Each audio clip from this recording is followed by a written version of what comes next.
Okay guys, bigyan ko pa kayo ng isang example, okay? This one is useful. Clean hands guys, clean, very clean ha. Yan yung hinugasan natin. Oh, ang ganda. Okay. I think it's not enough. Okay. Umi. Kumain ka ng bike. Ako sa inyo. Oil to, guys. So, kailangan ko ito.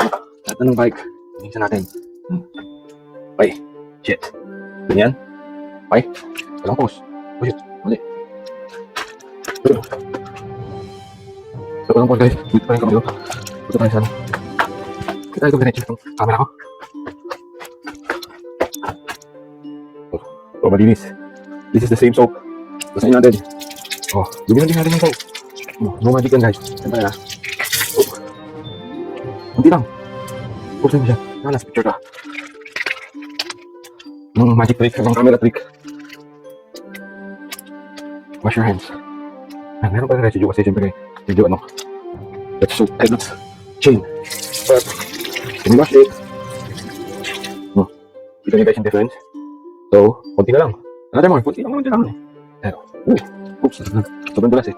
Konti lang guys, yan lang enough na to clean that greasy bike chain in my hands. Demo lang ito guys, fast forward natin so you could see it in ng patience para magtingin ng naghuhugas ng kamay. Pero this is guys the demo of how powerful the soap is. Ito naman kung gaano kabula. Diba? Ganda. Ilang beses mo gagamitin ito. Yung nga lang, kailangan talaga it's either magbigay ng patungan para hindi bukasan nyo to. Diba? Simple lang, recycle things guys. Reuse. Budas nyo guys. Dalawang hugasan. Ito ang dami pa niyan, ilang ganyan yan.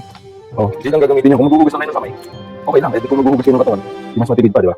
Wala na talagang, konti lang guys. All you need is a little bit of, and a little bit. At na, okay no? Kasi puro bula guys, coconut soap. So, my product, coco soap. Wala pa sa market, pero you can ask me if you want to buy. Okay guys, walang cut, walang dumi. Kasi naman ang gumagawa dyan, mga mekaniko. So, tayo nyo subukan. Mura na. 150 isang bar guys. Putol-putulin na ng ilan yan. 1, 2, 3, 4, 5. Kayo na mag-bilang guys. Kayo na mag-divide. Kung gaano katipid to. Okay? See you.